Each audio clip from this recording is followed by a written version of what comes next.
What's going on, y'all? Riley here, and today I'm going to be talking about some of my most anticipated manga releases for 2021. So stay tuned.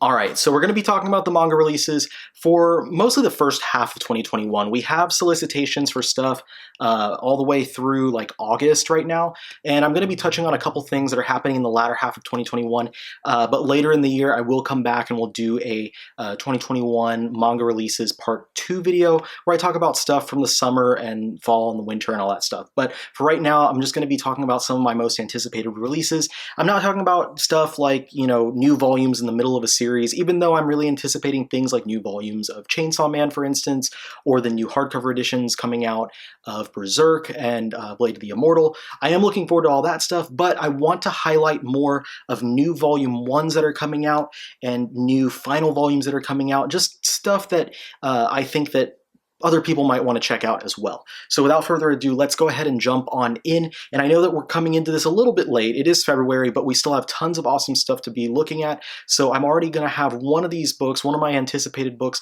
from January that I'm going to mention, and that is Asadora Volume 1. Now this is from one of my absolute favorite manga creators, Naoki Urasawa. This is his newest ongoing work, and this was a great first volume, especially if you're already a fan of Urasawa's work. If you've not read much Urasawa before, then I would recommend going and trying some of his other stuff, especially something like Pluto, which is one of my favorite works of all time. And I'm going to put a couple of links to some other videos down below for things where I mention some of the books that I'm going to be talking about on this video.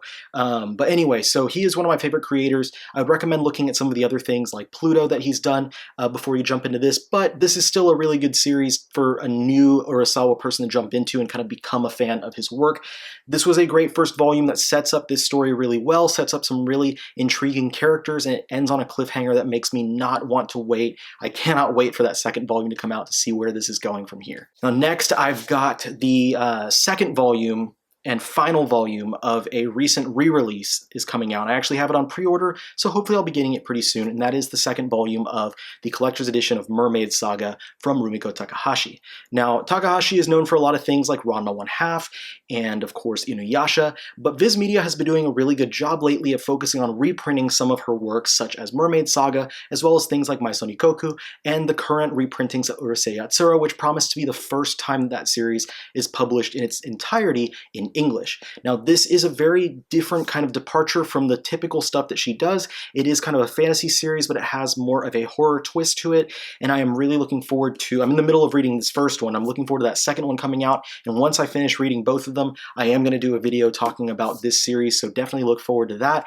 I hope to have it out pretty soon, maybe sometime towards the end of the month, depending on when I get the second volume in the mail. Also, something that I have on pre-order of a February release is the first volume of Zom 100 Bucket List of the Dead. Now, this is a new series from the same creator of series like Hide and Closer, as well as a series that a lot of people might recognize by the title of Alice in Borderland. Alice in Borderland is currently, I believe, having an adaptation that's on Netflix, and that is adapted from a manga by the same creator who does Zom 100. Zom 100 is basically based around a guy who's a fan of zombie movies and zombie media, and he wakes up one day to find himself in a zombie apocalypse. It sounds like a lot of fun. I'm really looking forward to it, and I will definitely be letting you guys know how that first volume goes as soon as I get it in the mail. Now next, this is something that is a final volume, and then also we have kind of the, it's kind of two final volumes. So basically the final volume of 20th Century Boys as well as the single volume of 21st Century Boys Perfect Editions are both coming out this year, and that's going to wrap up this entire series by, again, like with Asadora, Naoki Urasawa, one of my favorite creators, and this is one of my favorite concluded manga series of all time. I'll have a link to my video where I talk about my top 10 concluded manga down below. This is such a wonderful series, in my opinion, his finest work. And if you haven't tried it out yet, if you haven't gotten a chance to read it, definitely pick up these awesome perfect editions. They're reprinting the entire series across these 2-in-1 volumes. The next volume is going to be volume 11. That's the final volume of 20th Century Boys. And then there is the 21st Century Boys 2-in-1 volume, is technically volume 12 of the entire series, but that is wrapping up the entirety of this saga. It's such a great series. It's a great suspenseful mystery series, amazing characters, great artwork. I highly recommend it. So if you haven't tried it yet, definitely pick those up. And it's the greatest time to do it now that the series is nearing its conclusion in these awesome perfect edition reprints. Next on my list, we've got kind of the precursor to one of my favorite ongoing manga. And down below in the description, I'll have a link to my top 10 ongoing manga video. And that is Paru Itagaki's Beast Complex, which is kind of a predecessor to Beastars. Now, I don't believe that the series itself is connected as far as the stories go. I could be mistaken. They could take place in the same universe. I haven't really looked much into the actual contents of that single volume book. I believe it's an anthology book because I kind of like to go into things a little bit blind so I can be surprised without knowing much about the concepts and what the plot is going to be. But I love Beastars. Like I mentioned, one of my top 10 ongoing manga at the time. It is concluded in Japan, but we're only at about the halfway point in America right now. So I'm really looking forward to trying out Beast Complex as kind of just an extra bit of Itagaki goodness in between volumes of Beastars. This next one is a really anticipated reprint of mine, and it's something that, even though I own the entire original printing, I am going to at least pick up the first volume of this 3-in-1 reprint, and that is Shaman King. Not that long ago, several months ago, I believe the summer last year, Kodansha announced that they were going to be doing these 3-in-1 reprints of the legendary Shonen Jump title. And I have the entirety of the Viz Media Shonen Jump release of the series, and I made a video talking about why I'm excited about this new release. I'm excited because now a lot of other people who missed out on it back in the day get to try this series out for the first time. I will be grabbing at least that first volume, like I said, so I can do some comparisons and do a bit of a review to let you guys know if it would be worth it if you have these volumes like I do to upgrade to those, or if it would be a downgrade to get those other volumes. So we're going to be looking at the kind of quality of those volumes, the quality of the pages and all that stuff whenever I do get that first volume. Now, this one was supposed to have already come out, but it has been delayed a couple of times, and I believe right now it's due out to come out in March. So hopefully it doesn't get delayed any further and we get that first 3-in-1 volume pretty soon. Now, next up, if you were a fan of the Power Rangers growing up like I was, this is going to be something fun for you. Of course, the Power Rangers were based on the Super Sentai series Z-Ranger in Japan, and we are getting a hardcover release from 7 Seas, so it's going to be similar to those Devilman hardcovers of the Super Sentai Himitsu Go Ranger Omnibus, basically, is what it is. This is a manga adaptation of that classic Sentai series by the late creator of Cyborg 009, Shotaro Ishinomori, who did this great, amazingly beautiful Legend of Zelda Link to the Past adaptation. Now, this magazine-sized book from Viz is very beautiful artwork. It's pretty thin adaptation of that video game's plotline, but if you want to see some amazing artwork from Ishinomori himself, this is where you'd find that, and you might recognize him, like I said, from Cyborg 009, so I'm really curious. I've never read this stuff before, but I'm curious how this is going to be from that classic creator and how his work was when it came to doing a Super Sentai adaptation. Next up, we've got another hardcover anthology from one of my favorite creators, Junji Ito. Ito at this point gets pretty much 1 or 2 hardcover releases every single year, and the next one we have coming up is called Lovesickness. This is going to be another anthology of, I want to say, a bunch of stories rather, that have not been adapted into English just yet. So this is going to be all new material for us. I cannot wait. I always love reading these anthology books from Ito. More often than not, these stories are all great. Every once in a while we have a stinker in there, but you can't win them all when it comes to these anthology stories. And if anything, I love seeing Ito's creative style when it comes to his artwork and the dark influences that he has in his work, even though he's such a cheery and lighthearted guy. Now, next is one that I've been looking forward to for quite a while. This series started in Japan, I think a couple of years ago, but I didn't start reading it or anything like that because I've been anticipating the release in English from 7 Seas. That is Die Dark by Q Hayashida. Q Hayashida is also responsible for one of my favorite concluded manga of all time, and that is Dorohedoro. This is a great suspense series with amazingly detailed artwork. It is dark, it's gritty, it's funny. It is a fantastic series with great and memorable characters, and I highly recommend it. Check the video link down below where I talk about my 10 favorite concluded manga, and you can see when I talk about this series in there.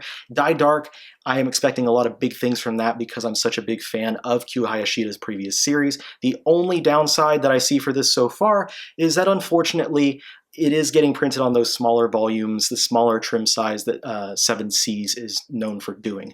Unless I'm mistaken, but I believe the trim size that they've announced is going to be the smaller one. It'd be great though if they would increase it to a larger trim size, like what they use for Afro Samurai or Made in Abyss volumes. Next, we've got the first of 2 new Shonen Jump titles. This is the first volume of a series that I really loved when I did a review a couple months back. Of all the newer series that are in the Shonen Jump magazine, this was my number 2 pick, and that is Undead Unluck.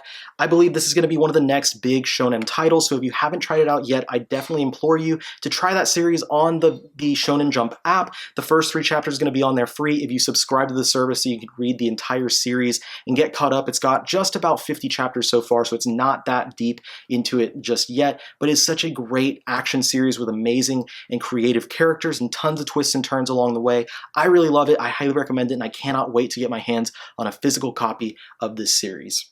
Next, another Shonen Jump series, and this is one that is ending, and we're also getting a new beginning, and that is the final volume, the 9th volume of the hardcover releases of JoJo's Bizarre Adventure, Diamond is Unbreakable. And of course, with this part ending, they did also announce the first volume of Golden Wind. Part 5 is also going to be coming out. I did do a video where I talked about how excited I was for that announcement, and then I talked about how long it would take if Viz continues to release the series at this pace for them to release all of volume 5, 6, 7, and then catch up with part 8 as it is now. So if you're interested in me talking about that, then there is going to be a link down below to that video. But I am highly looking forward to getting the last volume of Diamond is Unbreakable, as well as that first hardcover volume for part 5. I'm a huge JoJo's fan, and I am very happy that they're getting that 5th part in the manga in the US. Next up, this one's not really a volume 1. It's the beginning of a new arc. It's also not a final volume or anything. So it's the kind of odd man out on my list here.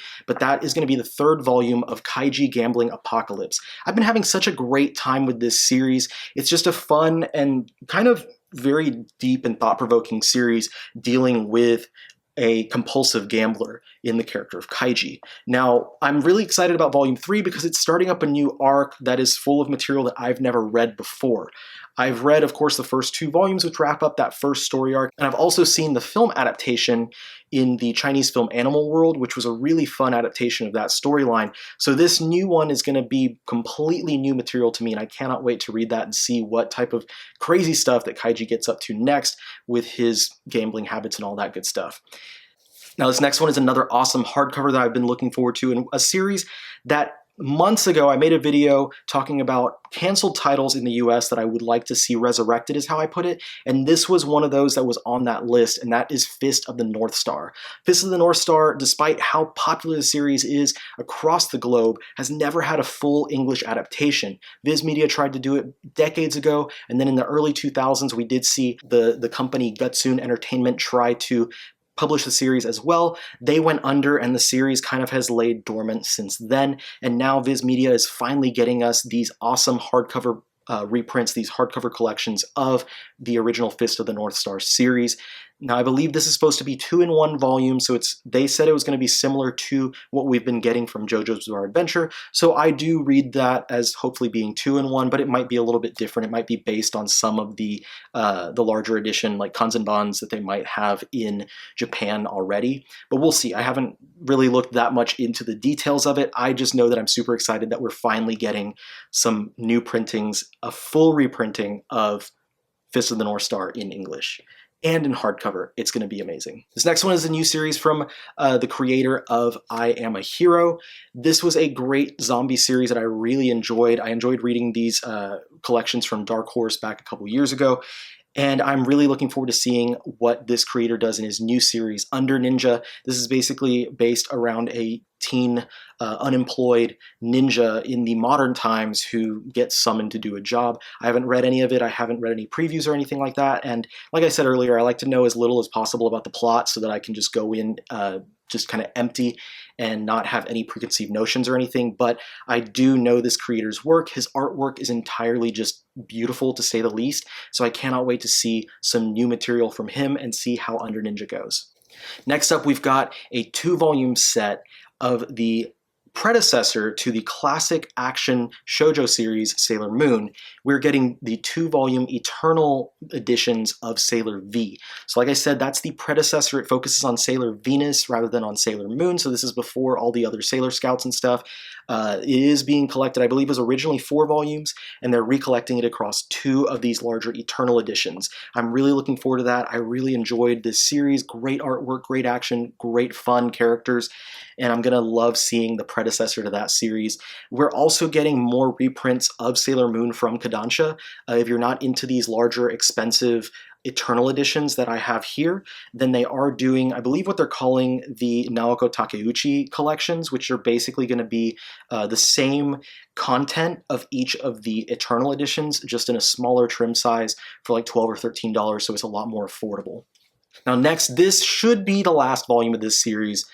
I might be wrong, but I'm pretty sure I'm right here. It was kind of hard to find out, but we're getting volume 6, again, which should be the last volume of Cells at Work. Now, personally, I've been enjoying Cells at Work Black more than the original Cells at Work series. Black is just a lot more fun. It's got more action. It's funnier, in my opinion, but I do still love the original Cells at Work series. It has great artwork, and I just love the interpretations of all of these cells and the viruses and all that stuff, and I can't wait to see the way that they wrap up the original series.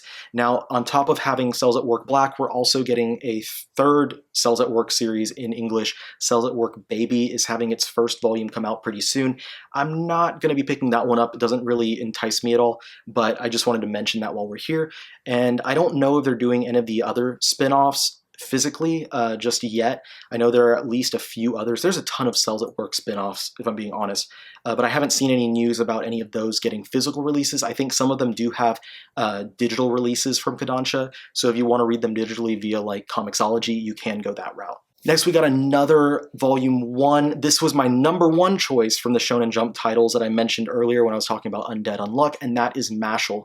I love Mashle. It's such a fun action comedy series. It's a perfect amalgamation of the comedy that you get from One Punch Man, as well as a lot of the sensibilities of Black Clover, as it deals with a lot of magic. It's such a fun series, and it's one that I completely wrote off at first because I thought the title was dumb. I thought that the picture on the app looked dumb, but whenever I was reading all the different newer Shonen Jump titles to do the video that I had done a few months ago where I ranked them all, I jumped in and almost immediately I was in love with this series. I love the characters. I love the world that it takes place in. It's such a fun and clever series. I highly recommend it if you're into either of those other titles that I mentioned, if you're into One Punch Man or Black Clover, or basically any shonen title that has a lot of comedy to it. This is definitely one to check out, as well as having a great sense of humor. It does have great artwork and amazingly illustrated action sequences. I can't wait to have this one physically. And again, if you haven't read it, definitely go and try it out on the app. The first few chapters will be free, and if you subscribe to the Shonen Jump app for just $2 a month, you do have access to all 45 or so chapters of the series that are out so far. I've got one more release that I'm excited about for the year, and this one I don't think has a release date just yet. At least it's not available for pre-order on Right Stuff Anime yet, but it is another one of my favorite concluded manga of all time, and that is A Silent Voice, which is getting a 2-volume hardcover re-release. So these oversized hardcover volumes from Kodansha are going to collect in 2 volumes the entire 7-volume series. I have the box set right here of that entire series. I love this title. Yoshitoki Oyama's artwork is beautiful. This story is just touching in many ways. I love the characters, I love the story. It's something that made me tear up multiple times when I was reading it the first time. I highly recommend it, so definitely check this series out if you haven't already. Those hardcovers are going to be a great way to experience it for the first time. So that's all for the big, most anticipated new releases for the year of 2021 so far. And whenever we get the solicitations for stuff throughout the latter half of the year, I'll come back sometime maybe during the late summer and do a part 2 for my most anticipated releases of 2021. As far as all the books that I talked about in this video, just let me know down below in the comments which ones of these are you excited about, which ones are you planning to pick up, and anything that I didn't mention here, what are you excited about of the stuff that I did not mention in this video? Let me know down below in case there was anything that I missed myself that I might want to check out too. I'll see you guys on the next one. Peace out.